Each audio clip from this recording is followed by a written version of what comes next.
북한이나 미국이나 비핵화 협상에 적극적으로 임할 요인이 많지 않다고 생각을 합니다. 먼저 테이블에 오기 전에 적대시 정책을 철회하는 무언가 선물을 나한테 달라는 거거든요. 그런데 지금 현재 미국이 그거를 북한에 줄 수 있는 여건이 안 됩니다. 왜? 트럼프 입장에서는 선거를 이겨야 되는데 이런 것들을 만약에 줬다가 그것들이 사실 선거에 굉장히 불리하게 작용을 할 수 있거든요. 그 다음에 북한으로서는 뭐 현 상태에서 불리한 게 없습니다. 왜냐하면은 대북 제재 때문에 힘들기는 하지만은 이거를 감내한다면은 북한의 그 핵 능력을 계속 증대시킬 수 있는 시간을 벌 수 있거든요. 이제 문제는 아까 말씀드린 것처럼 대북 제재가 얼마나 북한의 경제 능력을 제약할 것인가에 있는데 제 개인적 입장에서는 이것도 얼마 정도 참을 수 있다고 생각하기 때문에 일단은 11월 대선이 끝나고 난 그 이후에 적극적인 행보가 있지 않을까 생각이 되고요. 남한 정부가 중재자의 역할을 할 게 별로 없다. 그것들이 북한을 설득하거나 미국을 설득시킬 수 있는 카드나 방안이 별로 없는 게 현실이라고 생각을 합니다. 우리가 갖고 있는 그 북미 관계, 비핵화 문제가 어느 정도 진전돼야 남북 관계가 갈 수 있다고 이야기하는 그 자체는 우린 대단히 이제 뭐라고 하면요, 우리 스스로가 우리를 종속 변수화 시켜버리는 거죠. 물리적으로 불가능해요. 이번에 김여정의 담화문이 나왔지만 그 내용을 보면 핵을 뭐 포기 안 하려는 건 아닌데 또 이야기하고 있고요. 뭐 개인적으로는 어려울 것 같지만 그렇다고 전혀 없는, 그러니까 북미대가 없는 건 아닌데 이런 식의 이야기를 툭툭 던집니다. 이제 그 문장에 대해서 많은 사람들이 근거 없는 희망을 갖고 계시는데요. 그 다음에 문장의 핵심이 그래도 나는 안 된다라고 생각하는 뒤에 문제가 방점이 깔려 있는 거예요. 북한이 원래 당창건 75전을 성공하고 5개년 전략을 완성해서 내년에 당대회를 하든 안 되든 간에 안 하게 되면 김정은 위원장은 정말 정권이 망하지는 않겠지만 대단히 위험한 상황이 벌어질 겁니다. 제재는 벌써 변수가 아니에요. 제재는 상수입니다. 거기에 단순히 코로나라는 변수가 터졌기 때문에 조금 문제가 생기지만 여전히 북은 올해 성공을 했다고 하고 내년에 당대회를 갈 가능성이 높습니다. 확대를 하고 뭐 약간 좀 성과를 좀 과정을 해서 갈 겁니다. 그런 차원에서 북은 지금 생각하고 있는 게 자신들이 원래 내부적으로 정면 돌파전을 하고 경제에 매진할 수 있는 이 환경에 몰두할 수 있는 환경을 만들어야 되는데 계속적으로 보면 그런 환경을 못 만들어주고 있는 게 누구냐? 이번 정부인 거예요. 계속적으로 북미 대화를 해라, 뭐 해라, 매라. 사실은 쉽게 말하면 옆에서 계속 귀찮게 하고 있는 거잖아요, 사실은요. 우리 정부가 비핵화의 진전에 따라서 남북관계를 가는 것은 불가능하다는 걸 명확히 인식하다고 본다면 뭔 답이 나오냐? 없이 남북관계를 어떻게 할 것인가에 대한 답을 내야 되는 거예요. 근데 지금 우리는 계속적으로 북미 관계를 먼저 해놓고 남북관계에 대한 생각을 하는 순간 2020년 아무것도 못한다는 게 있고요. 김정은 입장에서는 확실하게 계산했다면 지난 2018년, 19년 같은 기회는 다시 올 수 없다는 거죠. 그렇게 놓고 보면 그 북미 관계 기대를 두고 가는 것이 아니라 없이 가는 것에 대한 플랜을 짰을 거라고 봐요. 그러면 우리는 대선 이후에도 북미 관계가 없다고 생각하고 계획을 짜는 게 맞아요. 지금 뭐 북미 간의 비핵화와 평화 보장 문제 같은 경우는 계속 같은 말만 되풀이하고 좀채로 앞으로 나갈 수 없는 그 논리 구조의 결함이 있거든요. 비핵화 하면 어디까지가 비핵화냐? 완전한 비핵화냐? 영구적인 비핵화냐? 불가역적인 비핵화냐? 이거 무슨 수로 합니까, 이거를? 불가능하거든요. 평화 보장, 체제 안전 보장도 마찬가지예요.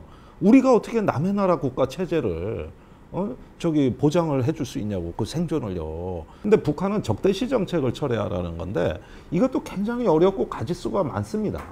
뭐 단순히 한미 연합훈련뿐만이 아니잖아요. 이 전략 자산 들어오는 것도 문제가 되고 심리전 하는 것도 문제가 되고 다 적대시 정책이란 말이에요.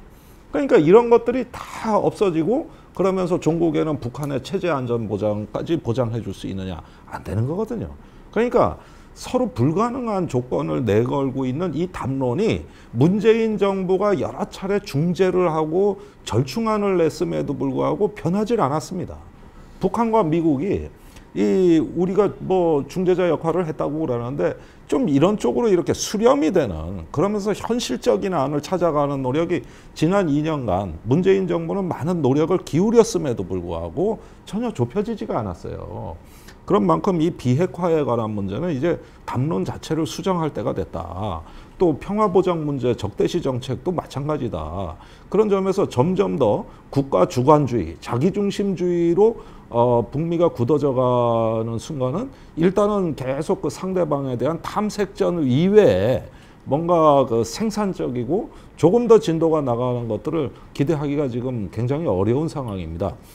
그럼에도 불구하고 남북 관계가 앞서 나가야 될 거 아니냐. 물론 저는 동의하고 저도 그렇게 말을 많이 합니다만은 과거에는 그게 가능했는데 왜 조금 요즘 와서는 그게 안 되느냐는 거거든요. 왜 이 차이가 왜 생기는 거냐는 것이죠. 그거는 북한이 핵을 거의 완성 단계로 갔기 때문입니다. 과거에는 핵을 개발하는 상황이었기 때문에 어느 정도 그 중간에 지금 멈춤 버튼만 누르면은 문제가 다 해결되지만 지금은 언제든지 그 멈춤 버튼을 눌러도 이미 재생된 동영상이 너무나 길고 또 완성된 모습을 갖추고 있기 때문에 그것만 갖고 충분치 한다. 이러다 보니까 이 핵 문제가 훨씬 더 이제 북한이 핵을 가진 북한이라는 새로운 존재감을 인식하기 시작했고 거기에 대해서 점점 더 강한 조건을 내걸게 되고 이러다 보니까 우리 운신의 폭, 우리 자율성의 공간이 극도로 위축이 돼가지고 이게 남북 관계가 작동이 안 되는 겁니다. 그래서 저는 이렇게 생각합니다. 이제 이 담론을 좀 수정할 때가 됐다. 이 완전한 비핵화와 완전한 어떤 체제 보장이라는 건 우리가 애시당초 신기루 같이 없는 존재하지 않는 걸 가지고 이렇게 너무 도그마처럼 우리가 수용해 왔다고 한다면 이걸 현실적 담론으로 해체해 나갈 수 있는 이런 노력이 가능하냐? 좀 가능하다고 봅니다. 사실 지금이라도 우리 정부가 이제 여러 가지 어떤 그 핵에 관해서 일괄타결, 최종적이고 완전한 형태의 그런 완성태 목적만을 중시하는 게 아니라 과정으로서의 어떤 그 접근법을 우리가 더 촘촘하게 설계해가지고 이걸 적극적으로 설명하고 그러면서 평화의 문제가 비록 핵을 가진 북한이라 하더라도 우리가 조금 더 평화로 견인할 수 있는 실질적 조치들은 강구할 수 있다. 아직까지 남북 군사 합의서가 살아있는 이상 거기에서 우리가 조금 더 선제적으로 북한의 어떤 여러 가지 어떤 배려나 존중을 할 수 있는 부분이 잠재적인 어떤 그 영역이 있다면은 그런 부분들을 찾아내야 된다고 생각합니다. 저희가 가만히 생각해 보면요, 사실 핵 문제가 꼭 북미 간의 문제는 아닙니다. 옛날에도 저희도 한반도에서 북한으로부터 핵위협에 시달리는 국가거든요. 그러니까 옛날에는 북핵 문제가 우리 문제이기도 했다고 했었어요. 그런데 그게 좀 더 효율적으로 비핵화를 추진하고 그러다 보니까 우리는 남북관계를 맡을 테니까 미국 니네가 비핵화 문제를 맡으면은 좀 더 역할 분담이 잘 되고 잘 가겠다 해가지고 사실은 그 역할 분담이 된 상태라고 생각을 합니다.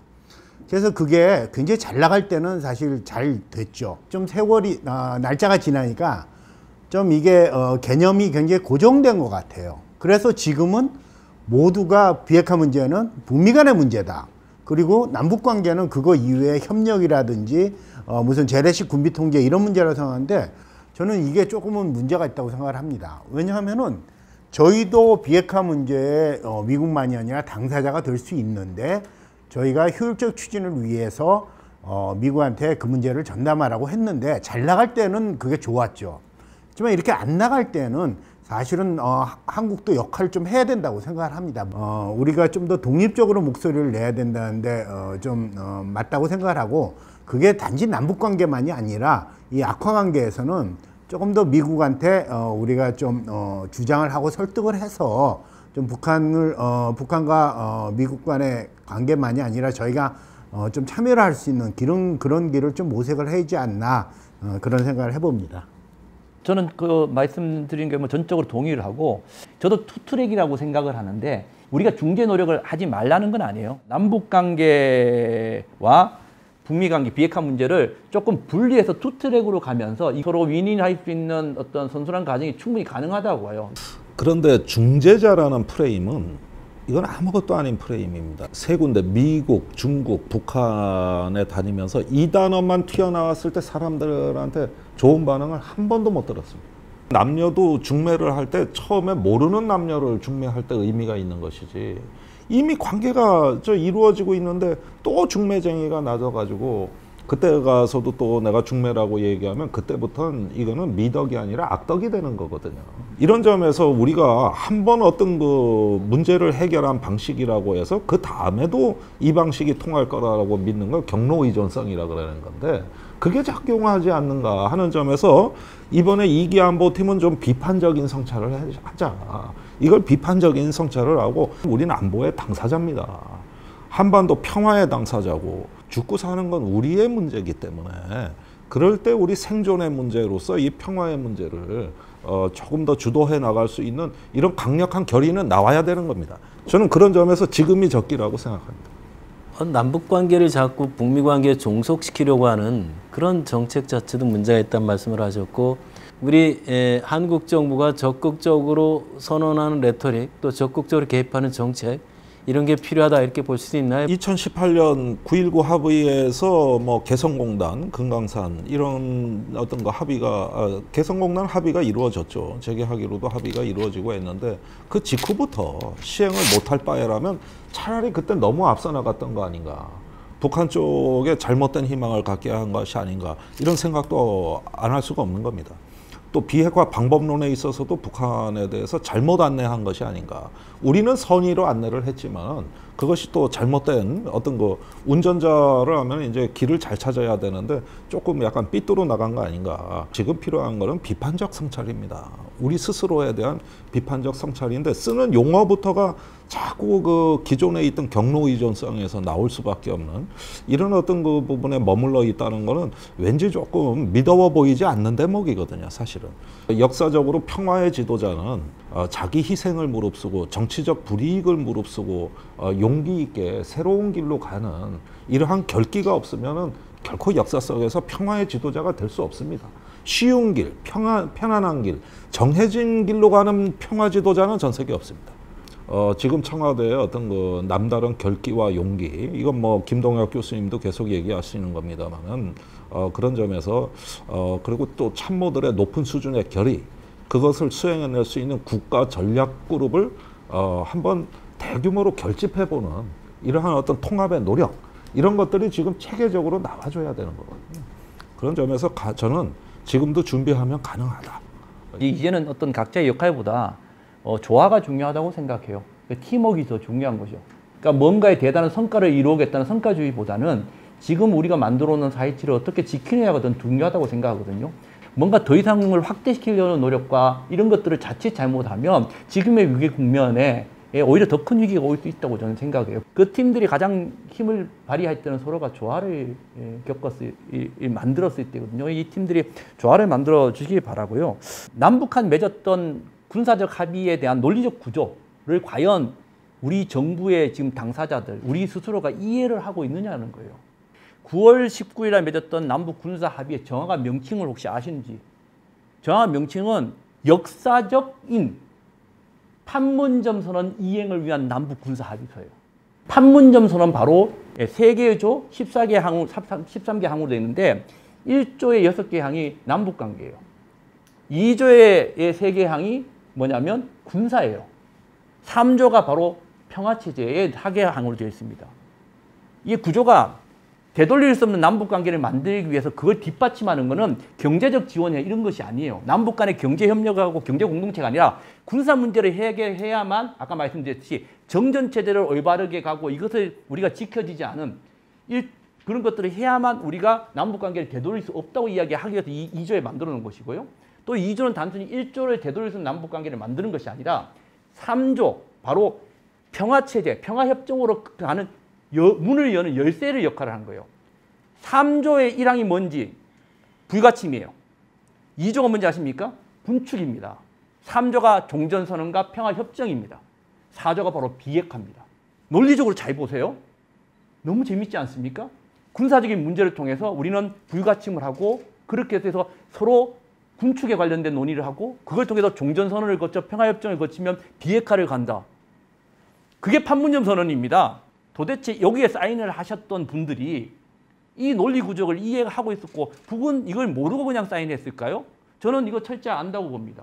그냥 군사 이야기를 하면서 군사를 통해서 문제를 해결하겠다고 이야기한 거거든요. 그러니까 북은 무슨 뜻이냐? 내가 알아서 다 문제를 해결해 나갈 테니까, 경제적인 문제를 해결할 테니까 내가 경제에 매진할 수 있도록 딴 데 신경 쓰지 않도록 우리 인민들이, 우리 군인들이 건설 현장 가고 경제 현장에 가고 그다음에 장마당에 가서 돈 벌 수 있도록 우리 경제 부흥할 수 있도록 안보 문제 신경 안 쓰도록 해줘 라는 메시지였던 거거든요. 근데 우리는 그렇지 않았다는 거예요. 군사훈련 계속 했죠. 군사비 계속 올렸죠. 그렇지 않습니까? 결국은 우리는 그렇지 않다고 생각될지 모르지만 우리는 어떻게 보면 논리적 구조로만 놓고 보면요. 우리는 4.27부터 시작된 북이 요구했던 군사 합의를 통해서 자신들이 경제로 스스로가 갈 수 있는 환경을 만들어달라, 토양을 만들어달라는 것을 그냥 깡그리 무시해버린 거예요. 사실은요. 저는 이런 차원에서 9.19 군사 합의에 대한 근본적인 논리적 구조를 사인을 했던 사람들이 도대체 이해를 하고 있는 건지라는 데 질문을 던지고 싶은 거예요. 그 문제에서 시작해야만 사실 지금의 위기들을 이야기할 수 있고 지금의 위기를 전 극복할 수 있다고 봐요. 군사 합의서를 남북 간이 체결했는데 북한 입장에서 보면 이 합의서를 체결한 이후에도 이 한반도의 세력 균형이 점점 본인들한테 불리하게 돌아가고 있다. 이런 상실감, 피해의식이 크다는 거 아닙니까? 그러다 보니까 남측이 합의서를 이행 안 하고 있다. 또 그 적대시 정책은 계속되고 있다. 이런 항의란 말이에요.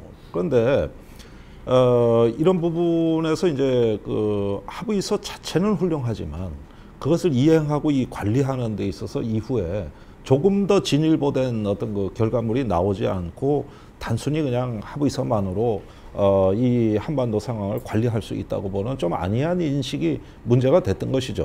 그런데 그렇다고 해서 지금 우리가 급격한 변화를 감당할 수 있을 만큼 준비되어 있느냐도 따져봐야 됩니다. 저도 사실 군비 축소론자고 한미연합훈련은 평화 협상이 있을 때는 중단하거나 통제하는 게 맞다고 믿는 사람 중에 한 사람입니다. 그런데 지금 이제 이런 것들을 컨트롤할 수 있는 우리의 군비 통제 전략이 그럼 있느냐? 또 연합훈련을 중단이냐 뭐 강행이냐 이런 이분법 말고 제3의 대안도 있는 거거든요. 뭐 시뮬레이션으로 대체한다든지 아니면 장소를 옮겨서 북한도 예를 들면 뭐 한미연합훈련 정하려거든 안 보이는 데 가서 해라. 그럼 신경 안 쓰겠다. 이런 말도 이제 여러 한 적도 있고 그렇다면 조금 우리 군대의 전투 준비의 필수적 요구 사항은 충족하면서 이것이 자칫 훈련이 과도하게 전개돼 가지고 북한이 또 다른 자기들에 대한 적대시 정책으로 인식되지 않도록 좀 관리하고 통제할 수 있는 여러 가지 방법들이 있거든요. 좀 이런 부분에 대한 어떤 적극적인 우리의 정책 수단들을 준비하지 않고 또 이걸 갖다가 단순히 강행이냐 아니면은 중단이냐 이렇게 해가지고 국론이 분열되고 또 여러 가지 어떤 그 사회적 갈등이 생기는 것도 저는 상당히 우려가 됩니다. 그러니까 이런 부분에서 조금 우리 정부에 이제 완전히 오도가도 못하고 끼어버리면서 곤란한 부분에 대해서는 아예 입장을 안 내버리는 이런 식의 약간 침체된 정책 당국의 어떤 분위기를 좀 일신할 필요가 있는 거 아닌가 하는 생각이 듭니다.